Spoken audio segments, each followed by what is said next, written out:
નમસ્કાર વિદ્યાર્થી મિત્રો, ધોરણ 10 સામાજિક વિજ્ઞાનમાં આપણે પ્રકરણ 8 કુદરતી સંસાધનો વિશે અભ્યાસ કરતા હતા। આપણે કુદરતી સંસાધનો કોને કહેવાય, ક્યાં ક્યાં જોવા મળે છે, આ બધીની વાત કરી હતી, પ્રસ્તાવના જોઈ હતી। ત્યાર પછી આપણે જોયું કે સંસાધનોના ઉપયોગો, તો કે સંસાધનોના ઉપયોગ આપણે ક્યાં કરીએ છીએ એની ચર્ચા કરી હતી કે સંસાધનોના ઉપયોગો છે આપણે મુખ્યત્વે ખોરાક તરીકે કરીએ છીએ, કાચો માલ પ્રાપ્ત કરવા માટે કરીએ છીએ અને શક્તિના સ્ત્રોત તરીકે કહીએ છીએ કે શક્તિ સંસાધનો કેવી રીતે પ્રાપ્ત કરી શકે છે એના વિશેની વાત કરી હતી કે સંસાધનો માણસની જે મુખ્ય જરૂરિયાત હતો એ કેવી રીતે આપણે પૂર્ણ કરી શકીએ છીએ એના વિશેની વાત કરી હતી। ત્યાર પછી હવે આપણે પહોંચીએ છીએ સંસાધનના પ્રકાર, જે વસ્તુ આપણે લઈ લીધી છે એના વિશે અત્યારે ફરી પાછા ડીપમાં નહીં જઈએ અને આગળ વધીએ છીએ। જો સંસાધનના પ્રકારે આપણે લખતા હતા, સંસાધનના મુખ્યત્વે 3 પ્રકાર જોવા મળે છે। સંસાધનને મુખ્યત્વે 3 પ્રકારની અંદર વર્ગીકૃત કરવામાં આવે છે। કયા કયા પ્રકારે? તો એક છે માલિકીના આધારે, બીજું છે પુનઃ પ્રાપ્યતાને આધારે અને ત્રીજું છે વિતરણ ક્ષેત્રને આધારે। ત્રણના અર્થ લઈ તો કે માલિકીના આધારે એટલે કે પોતાની જે પર્સનલ માલિકીની હોઈ શકે છે વસ્તુ, પોતાની જેને કહી શકાય છે, એના આધારે જે સંસાધનો છે એમને જે વિભાગમાં વેચવામાં આવે છે તેમની વાત કરવામાં આવે છે। એની અંદર પણ એની પોઈન્ટની અંદર આવશે કે ભાઈ માલિકી ક્ષેત્રની અંદર પણ 3 પ્રકારના માલિકો જોવા મળશે, એની પણ આપણે ચર્ચા કરીશું। ત્યાર પછી જે પુનઃ પ્રાપ્યતાને આધારે એટલે કે જે સંસાધનો ઉપયોગ કર્યા પછી ફરી પાછા આપણને પ્રાપ્ય થઈ શકતા હોય એવા સંસાધનોની વાત છે એ આની અંદર આપણે કરીશું। ત્યાર પછી છે વિતરણ ક્ષેત્રની આધારે એટલે કેવી રીતે એનું વિતરણ થઈ શકે છે, કે કયા સંસાધનો એવા છે જે બધા માટે છે, સામાન્ય લોકો માટે છે કે પછી મળી શકે એટલે કે વિરલ સંસાધન તરીકે છે। આ ત્રણેયના પ્રકાર વિશેની આપણે વિગતવાર સમજૂતી મેળવીશું। તો એમાં આપણે પહેલો પોઈન્ટ લઈએ છીએ માલિકીના આધારે। પાઠ્યપુસ્તકની અંદર વિદ્યાર્થી મિત્રો જોજો તમને કોષ્ટકની અંદર વિવરણ કરી જુદું પાડીને સ્પષ્ટ જ આપેલું છે। માલિકીની દ્રષ્ટિએના 3 પ્રકાર પડેલા છે, એક વ્યક્તિગત સંસાધન તરીકે, રાષ્ટ્રીય સંસાધન તરીકે અને વૈશ્વિક સંસાધન તરીકે। એટલે કે વ્યક્તિગત સંસાધન એટલે શું? તો એવું સંસાધન જે કોઈ વ્યક્તિની પોતાની માલિકીનું હોય, પોતાની અથવા પોતાના પરિવારની માલિકીનું હોય, પોતાનું હોય એવા સંસાધનને વ્યક્તિગત સંસાધન કહી શકાય। તો આવા સંસાધનની અંદર શેનો ઉપયોગ થાય, શેનો આપણે ઉદાહરણ તરીકે લઈ શકીએ છીએ તો કે જમીન, મકાન, જાયદાદ જે છે પોતાના નામની હોય છે, જે કહી શકાય આ મારી છે, આને કહી શકાય વ્યક્તિગત સંસાધન। વ્યક્તિગત સંસાધન, એની વિગત અને એના ઉદાહરણ જો પાઠ્યપુસ્તકમાં સ્પષ્ટ આપેલા છે એમાં નજર કરતા જાઓ। ત્યાર પછી છે રાષ્ટ્રીય સંસાધન એટલે કે એવું સંસાધન જે રાષ્ટ્રનું છે, રાષ્ટ્રની માલિકીનું છે, એટલે કે જે રાષ્ટ્રની માલિકીનું હોય એ કોઈ પણ દેશ કે પ્રદેશની સાર્વજનિક સંપત્તિ હોય, સાર્વજનિક સંપત્તિ બધા માટે શક્તિ, કોઈ એકની પર્સનલ માલિકીની હોતી નથી, સાર્વજનિક હોય છે, પણ એ પોતાના દેશ પૂરતી મર્યાદિત હોય છે। આપણા દેશની વસ્તુ હોય તો આપણા દેશના લોકો માટે ની આ વાત છે, પછી બીજા દેશના લોકો એના ઉપર અધિકાર ન જમાવી શકે, કારણ તો કે ભાઈ એ તો પોતાના દેશની પર્સનલ સંપત્તિ છે એટલા માટે। તો એમાં કેના ઉદાહરણ તરીકે આપણે નામ લઈ શકીએ તો કે લશ્કર, આંતરરાષ્ટ્રીય વ્યાપાર, આ રાષ્ટ્રીય સંસાધન કહી શકાય, એ રાષ્ટ્રની વાત છે। ત્યાર પછી આવે છે વૈશ્વિક સંસાધન। વૈશ્વિક સંસાધન એટલે વિશ્વના તમામ દેશોનો સમાવેશ આની અંદર થઈ જતો હોય। વેપારની દ્રષ્ટિએ કોઈ પણ પ્રકારના આપણે અગાઉ શીખતા આવ્યા છે કે આયાત નિકાસ કાંઈ પણ આપણી જરૂરિયાત હોય, આપણે એકબીજા સાથે જોડાયેલા હોય છે, અને શું કહેવાય તો કે વૈશ્વિક સંસાધન। એવી ઘણી બધી વસ્તુઓ છે કે આપણે બહારથી અહીંયા આવે છે, અહીંની બહાર જાય છે। એવી જ રીતે અત્યારે કેટલા બધા વિદ્યાર્થી મિત્રો પણ છે કે જે અભ્યાસ અર્થે અહીંયા પણ ભણે છે, બહાર પણ જાય છે। અભ્યાસ પછીની વાત આવે છે કે ભાઈ કઈ કામ ધંધો નોકરી વ્યવસાય, તો એવાય કેટલાય લોકો છે કે કામ ધંધા માટે, નોકરી વ્યવસાય માટે કેટલાય એવા લોકો છે કે જે બહારના આપણે ત્યાં આવીને પણ રહેલા જોવા મળે છે અને આપણા છે એ ત્યાં જઈને પણ વસેલા જોવા મળે છે કામ ધંધાના અનુસંધાને। તો કે આ વૈશ્વિક દ્રષ્ટિએ આપણે એકત્રીકરણ થયેલા છે। સમગ્ર દુનિયાની ભૌતિક અને અભૌતિક એવી તમામ સંપત્તિ જેનો ઉપયોગ માનવ કલ્યાણમાં થતો હોય એ બધીનું વૈશ્વિક સંસાધનની અંદર સમાવેશ કરી શકાય। ઉદાહરણ તરીકે વિશ્વના બધા રાષ્ટ્રોની સહિયારી માલિકીના જે સંસાધનો છે એનો આની અંદર ઉદાહરણ તરીકે આપણે લઈ શકીએ છીએ। આ વાત થઈ આપણી માલિકીના આધારે સંસાધનના પ્રકારની। આ પ્રશ્ન પૂછી શકાય ત્યારે તમારે 3 પોઈન્ટ્સ છે એ વિગતવાર લખવા જ પડે। આ માલિકીની દ્રષ્ટિએ જોયા પછી પુનઃ પ્રાપ્યતાને આધારે આવે છે। હવે આના વિશે તો તમે બધા બહુ સરસ રીતે સમજી શકો છો, કારણ કે જ્યારથી સમાજ ભણો છો ને પ્રાથમિકથી ત્યારથી આનો ઉલ્લેખ થયેલો છે કે ભાઈ સંસાધનના 2 પ્રકાર, પુનઃ પ્રાપ્ય અને પુનઃ અપ્રાપ્ય, બધાને ખબર જ છે કે એવું સંસાધન જે એક વખત પૂર્ણ થઈ જાય તો ફરી પાછું ટૂંકા ગાળાની અંદર આપણે એના વપરાશની અંદર ઉપયોગમાં લઈ શકતા હોય એવા સંસાધનને પુનઃ પ્રાપ્ય સંસાધન કહી શકીએ છીએ। જ્યારે પુનઃ અપ્રાપ્ય સંસાધન એટલે એક વખત એ પૂર્ણ થઈ જશે પછી લાખો કરોડો વર્ષો સુધી ફરી પાછું પ્રાપ્ય થઈ શકશે નહીં એવા સંસાધનોને આપણે પુનઃ અપ્રાપ્ય સંસાધનો કહી શકીએ છીએ. ત્યાર પછી અત્યારના સમયની અંદર નવી ટેકનોલોજીની અંદર આને બીજી બે રીતે પણ ઓળખવામાં આવે છે, નવીનીકરણ અને અનવીનીકરણ. બેયની જે વ્યાખ્યા છે એનો અર્થ મેં તમને કીધું એમ જ થાય. શબ્દ જ ખાલી પરિવર્તન છે. નવીનીકરણ ને આધારે, નવીનીકરણને આધારે એટલે કે જેવા સંસાધનો જે ફરી પાછા ઉપયોગમાં લઈ શકાય છે, જે તમને મળી શકે છે, તો એને નવીનીકરણ કહી શકાય છે. અનવીનીકરણ કે એટલે કે તમે એનો એક વખત વપરાશ પૂર્ણ થઈ જશે પછી તમારા હાથની વાત નથી કે તમે એને ફરી પાછા ઉત્પન્ન કરી શકશો, કારણ કે એ વસ્તુને ઉત્પન્ન થતા બનાવવા માટે લાખો વર્ષો થતા હોય છે. એટલા માટે આવા સંસાધનોને અનવીનીકરણ કહેવામાં આવે છે. ત્યાર પછી આવે છે વિતરણ ક્ષેત્ર મુજબ. સંસાધનના પ્રકારમાં વિતરણ ક્ષેત્ર મુજબ. જો વિતરણ પણ બધા માટે એક સરખું નથી, અલગ અલગ રીતે જોવા મળે છે. તો 4 રીતે આમાં વિતરણ ક્ષેત્ર મુજબ એને વિભાજિત કરેલા જોવા મળે છે. એક સર્વસુલભ સંસાધન, સામાન્ય સુલભ સંસાધન, વિરલ સંસાધન અને એકલ સંસાધન.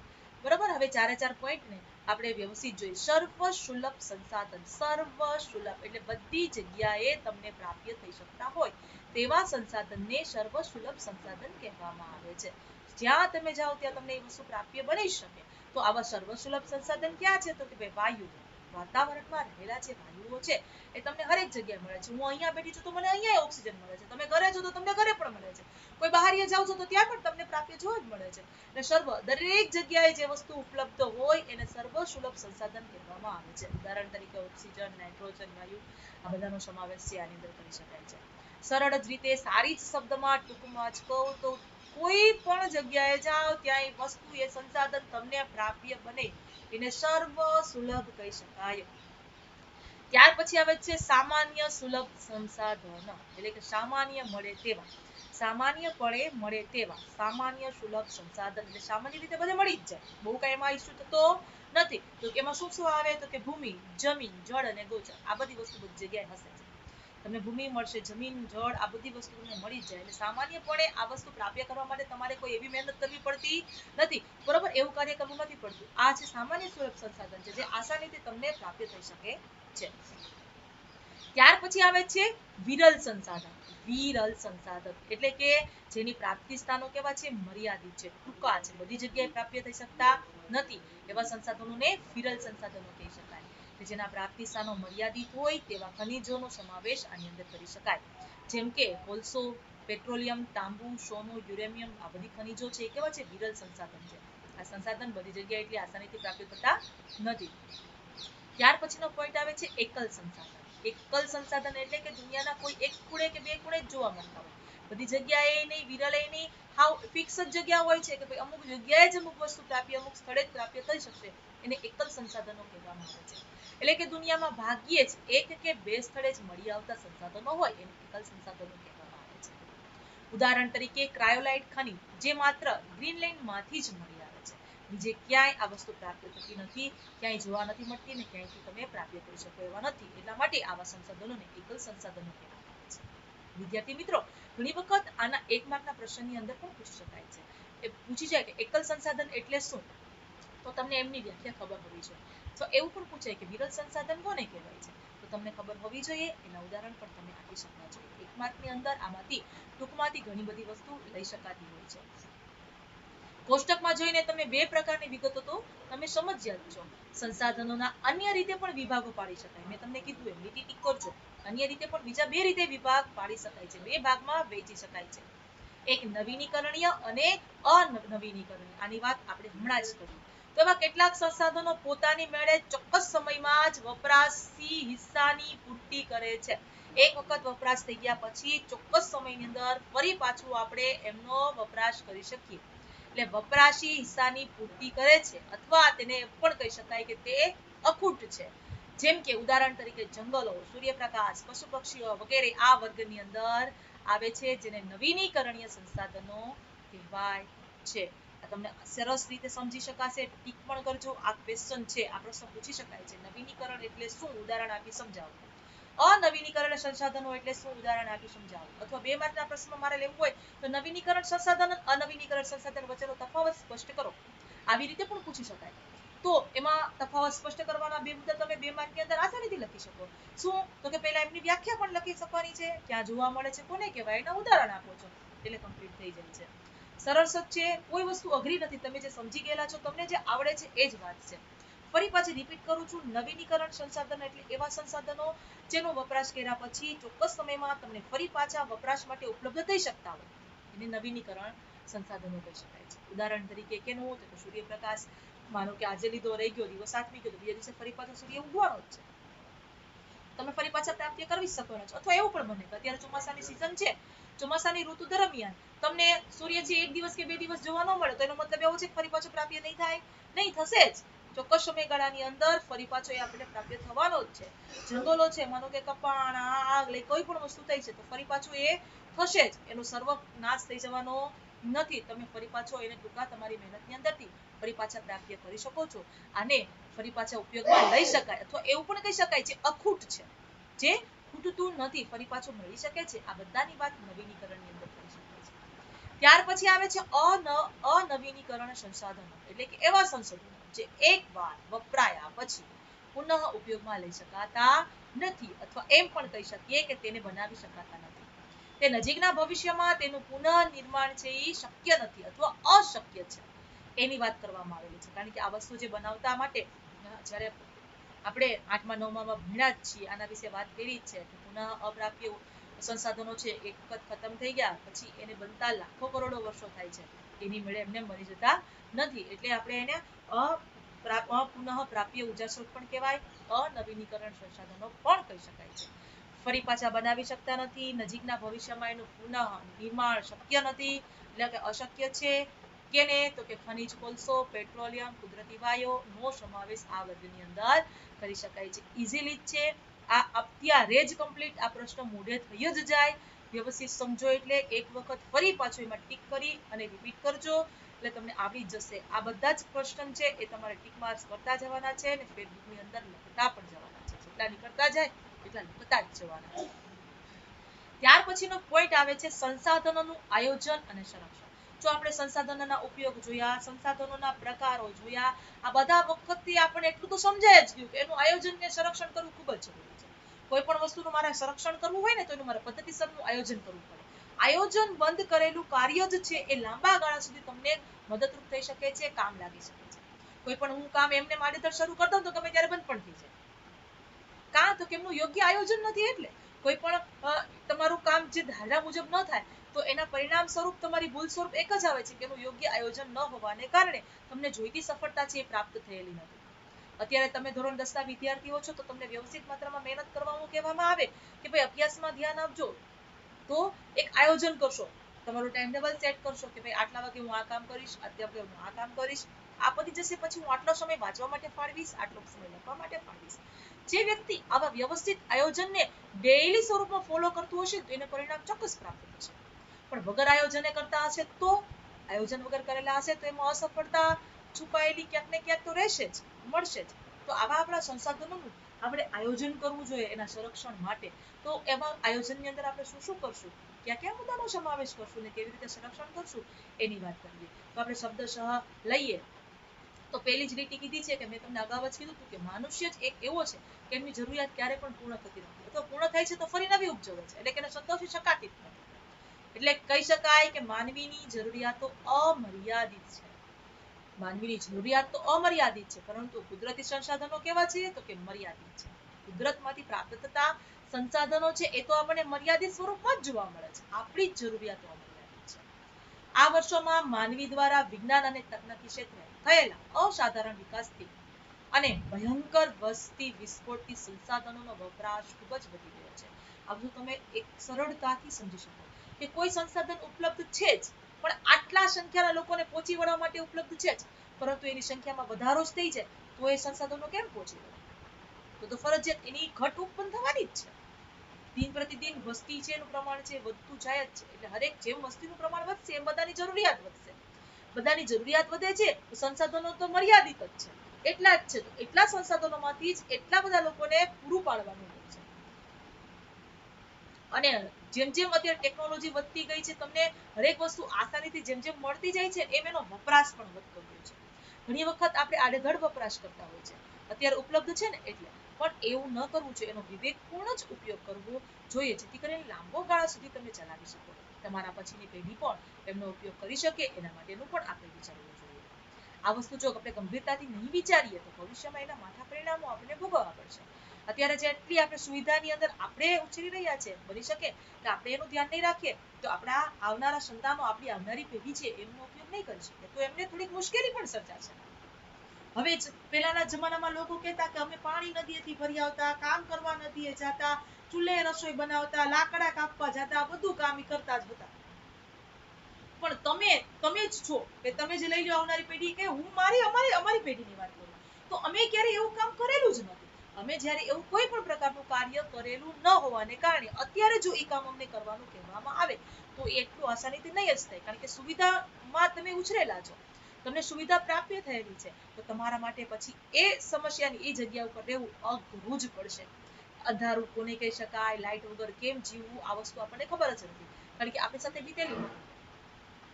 જો રહેવાનું થાય તો ઘણી બધી સમસ્યાઓ સર્જાઈ જાય છે. જે આપણને જીવતા શીખવાડ્યું, હમણાં જ આપણા જ વિસ્તારની અંદર હમણાં તાવતે વાવાઝોડાની અંદર ઘણું બધું નુકસાન થયેલું, ઘણી બધી હાનિ થઈ ગઈ હતી. 8 દિવસે 10 દિવસે આપણને લાઇટ મળી હતી, તો લાઇટ વગર જીવતા આપણે થઈ તો ગયા હતા, પણ કેવી કેવી સમસ્યા ઉત્પન્ન થતી હતી, કેવી કેવી મુશ્કેલી થતી હતી, એ બધું જ આપણે ભોગવેલું છે, આપણે જોયેલું છે. એટલે એનો ખ્યાલ છે કે હવે એની કિંમત આપણે સમજી શકીએ કે ન હોય તો કેટલું કામ આપણું અટકી જાય. ફટ કરતા વિચારી લઈએ હાલો આ કરવું છે, પછી યાદ આવે લાઇટ તો નથી, નહીં થાય. હવે થાય તો ને ઘણી બધું કામ એવું ફરજિયાત મમ્મી એવું આયોજન કરવા મળતી હતી, હાલો ભાઈ વહેલી રસોઈ બનાવી લેવાની, વહેલું જમી લેવાનું, અંધારું થઈ ગયું છે, આ જાય છે, લાઇટ વગર આપણે કેમ કરી શકવાનું છે, બધા આપણા કામો ફટાફટ આવી રીતે પૂર્ણ કરી લેતા હતા. દિવસ ઉગતો તો યોગ્ય આયોજન મળતા જ કરવા, કામ કેટલું વધી જતું, જેટલું ઇઝીલી સમજતા હતા એટલું થતું નથી. વિવિધ ટેકનોલોજીની કારણે આપણી સુવિધાઓની અંદર અસંખ્ય માત્રાની અંદર વધારો થઈ ચૂક્યો છે, છતાં પણ આ વધારો ભલે થઈ ગયો છે, આપણે તમે એનો ઉપયોગ કરો, પણ વિવેકપૂર્ણ ઉપયોગ કરવો જોઈએ, સમજીને વિચારી અને એનો ઉપયોગ કરવો જોઈએ, જેથી કરીને એના મોટા પરિણામો આપણે ભોગવવા ના પડે. ભવિષ્યની પેઢીઓ માટે સંસાધનોનું સંરક્ષણ કરવું એ પણ આપણા સૌની એક નૈતિક ફરજ છે. સંસાધનોનું સંરક્ષણ કરવું એટલે કે સંસાધનોનો વિવેકપૂર્ણ ઉપયોગ કરવો. સંસાધનોનું સંરક્ષણ કરવા માટે આપણે બીજું કંઈ નથી કરવાનું. શું કરવાનું છે? જે વસ્તુ આપણી પાસે છે એમનો યોગ્ય ઉપયોગ જ કરો, વિવેકપૂર્ણ ઉપયોગ કરો. તમારે જરૂરિયાત છે એટલું જ વાપરો, ખોટો બગાડ ના કરો. પાણી નહોતું એટલે કેવા તંગીથી બધા વાપરતા હતા, કેવી કરકસર કરતા હતા, કારણ કે હાથેથી ખેંચવું પડતું હતું, હાથેથી ભરવા જવું પડતું હતું, તો એની કિંમત હતી. અત્યારે ફટ ચાપ દબાવવાથી આવે છે તો નળ ખુલ્લો મૂકીને વયા જાય છે, ઢોળી નાખીએ છીએ, વેડફી નાખીએ છીએ. ઓલું તો કેવું બચત કરતા કે ભાઈ આના પાણી વધ્યું છે, હાલો આનું આ કામ કરી નાખશું, આના પછી આ કરી નાખશું. આવી જ રીતે કરકસર પૂર્વક જ તમારે રૂટીનની અંદર પણ તમારે એનો વપરાશ કરવો જોઈએ, જેથી કરીને એને લાંબો ગાળા સુધી આપણે એને સાચવી શકીએ. સંરક્ષણ શબ્દનો સીધો સંબંધ સંસાધનોની અછત સાથે જોડાયેલો છે. વર્તમાનમાં જે રીતે દહન થતું રહ્યું છે, જો વર્તમાનની અંદર જે રીતે દહન થતું રહ્યું છે તે પ્રકારે સંસાધનોનું આડેધડ દોહન અને અવિવેકભર્યા વપરાશ જો ચાલુ જ રહેશે તો વિકાસ અને વર્તમાન જીવન સ્તર જાળવી રાખવું લગભગ કેવું થઈ જશે? સ્વપ્નતઃ થઈ જશે. એટલે કે લગભગ અઘરું પડી જશે, મુશ્કેલી ભર્યું થઈ જશે. આ જ રીતે જો આપણે આડેધડ એનો વપરાશ કરતા થશું તો એક સમય એવો આવશે કે એ પ્રાપ્ય નહીં થાય, જેના પરિણામો અત્યારે આપણે જોઈ જ રહ્યા છે કે પેટ્રોલ ડીઝલના ભાવ જોવો છો, દિન પ્રતિદિન વધતા જ જાય છે. એટલી હદે અત્યારે વધીને આવીને પહોંચી ગયા. હવે લોકો એવું કહેવા માંડ્યા છે કે આ અમને પરવડે એમ નથી, આ વસ્તુ અમને પોસાય તેમ નથી. શું કામે? તો કે એક સમયે તમે એનો વિવેકપૂર્ણ ઉપયોગ ના કર્યો, એટલે અવિવેકભર્યો વપરાશ જો ચાલુ જ થઈ જશે ને તો આને જાળવી રાખવું ખૂબ જ અઘરું પડશે.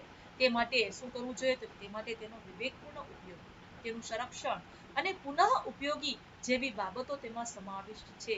જ્યારે કોઈ વૃક્ષ કે જીવના અસ્તિત્વ પર સંકટ હોય ત્યારે તે માટે ગોઠવેલ વ્યવસ્થાપનને તેનું સંરક્ષણ કહેવામાં આવે છે. રીપીટ કરજો હો. જ્યારે કોઈ વૃક્ષ કે જીવના અસ્તિત્વ ઉપર સંકટ હોય ત્યારે તેના માટે ગોઠવેલ જે વ્યવસ્થાપનને તેનું સંરક્ષણ કહેવાય. જો એક સીધું ઉદાહરણ છે, હમણાં જ નો દાખલો છે. કેટલા બધા વૃક્ષો પડી ગયા વાવાઝોડામાં, કેટલા થઈ ગયા? તો બધાને હું કાપી જ નહીં કા? નહીં, ગોઠવા, વ્યવસ્થાપન કર્યું. જે બચી ગયા હતા એને જાળવવાનો પૂરતો પ્રયત્ન કર્યો, ટેકા આપ્યા, યોગ્ય કટિંગ કર્યું ને રાખ્યા ને સાચવા. શું કામે? તો કે ભાઈ ચોમાસા દરમિયાન ફરી પાછા એમાં જ છે આપણે બનાવી શકશું. બધાને કઈ કાઢી જ નથી નાખ્યા. યોગ્ય ગોઠવેલ વ્યવસ્થાપનને આધારે તમે એનું સંરક્ષણ કરી શકો છો, એને બચાવી શકો છો. કેવી રીતે કરવું છે એ આપણી સમજથી, વિવેક બુદ્ધિથી એનો ઉપયોગ કરવો જોઈએ.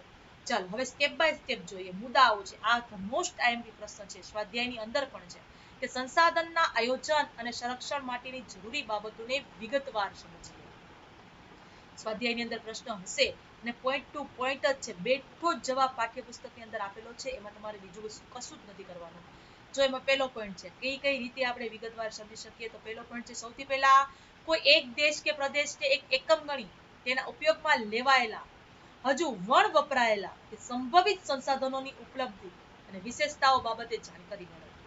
શું પેલું છે, એવા ઘણા પ્રદેશોની અંદર એવી ઘણી બધી વસ્તુઓ હજી રહેલી છે જેનો ઉપયોગ થયેલો નથી. શું કામ નથી થયેલો? કારણ કે એના વિશેની આપણને જાણકારી નથી, આપણને ખબર નથી, બરાબર, એટલા માટે ઉપયોગ થયેલો નથી. તો આવી બાબતોની તમારે જાણકારી મેળવી, એના વિશેનું જ્ઞાન પ્રાપ્ત કરવું અને એને કેવી રીતે ઉપયોગમાં લઈ શકાય છે એ વસ્તુ જાણી અને એનો ઉપયોગમાં લઈ આવવા માટે ખબર કરવી જોઈએ. પેલી વસ્તુ એ જ કરવું છે, સંસાધનની અંદર આપણે વધારો કરવો છે. જે હજી છુપાયેલી વણ ઉપયોગમાં લેવાયેલી વસ્તુઓ છે એનો આપણે કેવી રીતે ઉપયોગ કરી શકીએ એ વસ્તુ આપણે એની જાણકારી મેળવવી જોઈએ. ત્યાર પછીનો પોઈન્ટ છે, જે સંસાધનોનું પ્રમાણ મર્યાદિત કે અનવીનીકરણીય છે જેનું વૈજ્ઞાનિક ઢબે દોહન કરવું જોઈએ અને તેનો વપરાશ અનિવાર્ય હોય ત્યાં જ કરવું જોઈએ. જ્યાં ખાસ એક રીતે યાદ રાખજો, એવા સંસાધનો જે મર્યાદિત છે, ફરી પાછી તમારેથી પ્રાપ્ય થઈ શકે તેમ નથી.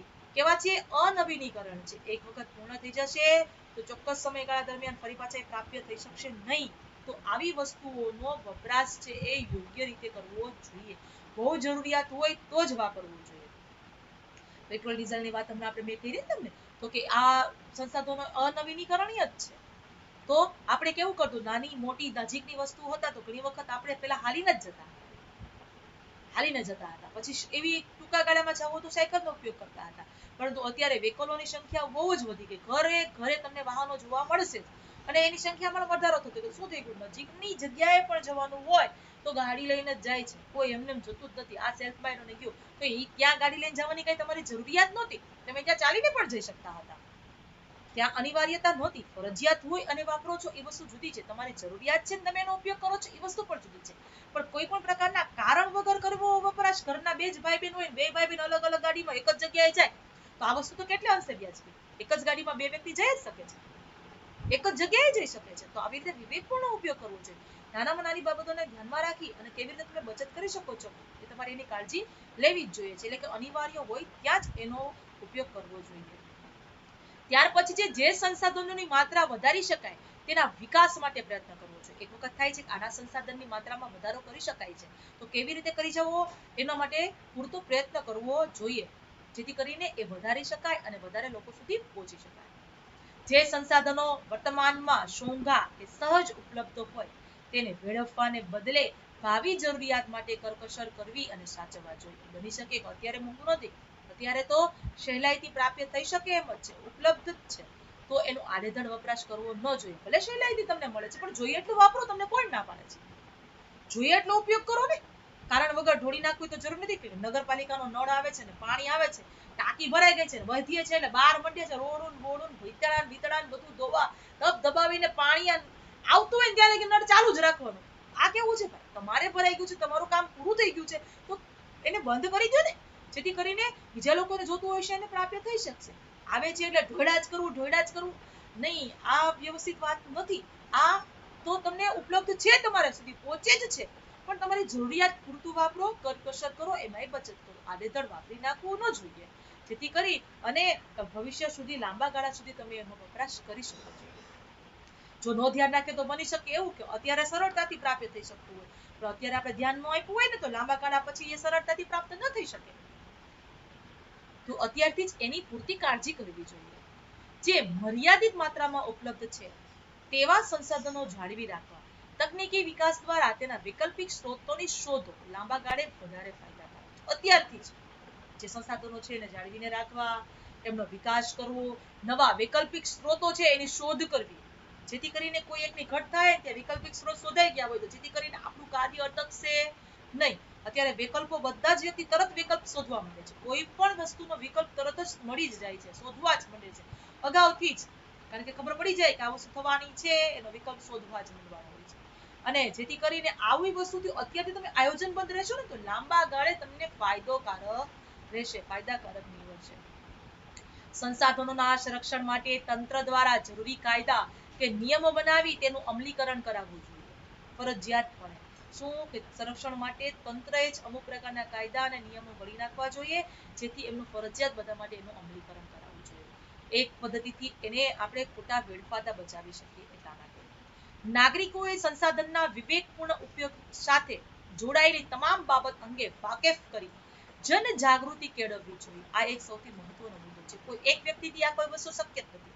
કોઈ એક વ્યક્તિ ધારે તો કાંઈ જ નથી કરી શકતું, પણ શું કરવું જોઈએ? જનજાગૃતિ લઈ આવી છે. બધા જ લોકો જાગૃત હશે ને તો સરળતાથી તમને રિઝલ્ટ પ્રાપ્ત થઈ શકશે, સરળતાથી તમને રિઝલ્ટ મળશે. તો પેલું કાર્ય કરવું છે, જનજાગૃતિ લઈ આવી છે. જનજાગૃતિ માટે જો સ્લોગન આપેલા છે, સૂત્રો આપેલા છે, દરેક જગ્યાએ ગ્રામ્ય વિષયમાં જશો તો ભીત ઉપર સૂત્રો લખેલા હશે. બધું શું છે? તો જાગૃતિ માટેનું જ સૂત્ર છે કે ભાઈ અલગ અલગ પ્રકાર અલગ લોકો પોતાની રીતે હર કોઈ સમજી જશે ને તો કોઈએ કોઈનું ધ્યાન રાખવાની જરૂર પડવાની નથી. જનજાગૃતિ કેળવવી ખૂબ જ જરૂરી છે. બરાબર, આ બધા જ પોઈન્ટો નો સમાવેશ આની અંદર થઈ જાય છે. સંરક્ષણ માટે શું શું કરવું જોઈએ, આ પ્રશ્નની અંદર આ બધા જ પોઈન્ટોનો સમાવેશ કરવો ફરજિયાત છે. એક પણ વસ્તુ તમે કાપી શકતા નથી. ખાલી સ્ટેપ બાય સ્ટેપ યાદ રાખશો ને તો ઘણા બધા મુદ્દા તમે એમને અત્યારે પણ લખી શકશો. આ સાથે આ પૂર્ણ કરીએ છીએ આપણે પોઈન્ટ. આના પછીનો પોઈન્ટ આવે છે જમીન નિર્માણ. હવે જમીન વિશેની આપણે વાત કરવાની છે કે જમીનનું નિર્માણ કેવી રીતે કરવું, જમીન શું છે, જમીનના પ્રકારો શું છે. આ આખો સળંગ ટોપિક આપણે એક જ ટોપિકની અંદર લેશું. અત્યારે આપણે આ પૂર્ણ કરીએ છીએ, પરંતુ સ્વાધ્યાયની અંદર તમે જોશો ને તો આમાંથી 3 થી 4 ક્વેશ્ચન છે નીકળેલા છે. નાના નાના પ્રશ્નો પણ જે સ્વાધ્યાયની અંદર ના લખેલા હોય તો પણ તમે તમારી મેડમે છે તમને કીધું છે એ રીતે તમે લખી શકો છો, કે જે આપણા પાઠ્ય પુસ્તકના જ છે એમાંથી જ નીકળતા પ્રશ્નો જોવા મળે છે. ફેરબુક અત્યારથી જ લખતા થઈ જાજો, પાઠ પૂર્ણ થવાની રાહ નથી જોવાની, જેથી કરીને લાંબુ કાર્ય તમારા સુધી ન મળે. જો પેલો પોઈન્ટ છે એની અંદર સંસાધન એટલે શું અને તેના ઉપયોગો વર્ણવો આ પ્રશ્ન તમારે લખવાનો છે. બરાબર, હવે આમની અંદર તો વિગત એક જ છે, ભૂમિ સંરક્ષણ શું આવે એ બધું આવશે, પરંતુ ટૂંકા ટૂંકા પ્રશ્નો છે ને એ ઘણા બધા એની અંદર નીકળેલા છે. ટૂંકા ટૂંકા પ્રશ્નો જેટલા છે એ બધા જ તમારે લખવાના છે. એવું ના રાહ ન જો કે ટીચર પ્રશ્ન લખીને આપે પછી હું લખું. હા, એવું અત્યારે જરૂરી જ નથી. તમારા 10મા ધોરણના વિદ્યાર્થીઓ માટે પ્રેક્ટિકલ છે. અત્યારે પ્રશ્ન લખેલો હશે ને પછી મેં આપેલો એક વખત લખાઈ ગયો છે તો બીજી વાર લખવાની જરૂર નથી. એક જ વખત લખવાની જરૂર છે. તમે જોઈ શકો છો કે આ પ્રશ્ન મેં લખી લીધા છે, બીજા આવ્યા છે. હું પણ લિમિટેશન ની અંદર આપી શકું. લીટીએ જુઓ ને તો શોર્ટ ફોર્મ ક્યાંય ને ક્યાંય નીકળતા જ હોય છે. હું તમને આપીશ, આના સિવાયના વધારાના ઘણા બધા પ્રશ્નો આપીશ કે આવી રીતનું પૂછી શકાય છે. આવા ઘણા બધા પ્રશ્નો નીકળી શકે છે. તો અત્યારથી પણ તમે જે પાઠ ભણો છો એમાંથી નીકળતા પ્રશ્નો તમે લખી લીધેલા હશે ને તો ફરી પાછું લખવાની જરૂરિયાત નથી, ક્યારેય વસ્તુ એની અંદર આવી જ જાય છે. તો કાળજી કરી વ્યવસ્થિત ભણાવ્યું છે એટલું ફરી એક વખત રિપીટ કરી આગળ પણ જોઈ શકો છો. આવેલું છે એ બધું જ તમે વ્યવસ્થિત ફેરબુક અત્યારથી સ્ટાર્ટ કરી દેજો. જેટલું એક એક ક્વેશ્ચન લખો અને એક એક ક્વેશ્ચન તૈયાર કરો. અત્યારે જ એક જ છે તો તમારે એકદમ વ્યવસ્થિત રીતે એને પાકો થઈ જવો જોઈએ, રીડ થઈ જવો, જેથી કરીને ફરી પાછું એના ઉપર એક નજર જ ફેરવવાની રહે છે, તમને આવડી જશે. ભારપૂર્વક નહીં રાખે, થોડું થોડું કરશો તો અઘરું નહીં જ પડે, આસાનીથી થઈ શકશે. તો આટલી કાળજી કરી અને આગળ વધશો. હવે નેક્સ્ટ આપણે ફરી પાછા નેક્સ્ટ વિડીયોની અંદર આપણે આગળ અભ્યાસ કરીશું. ધન્યવાદ.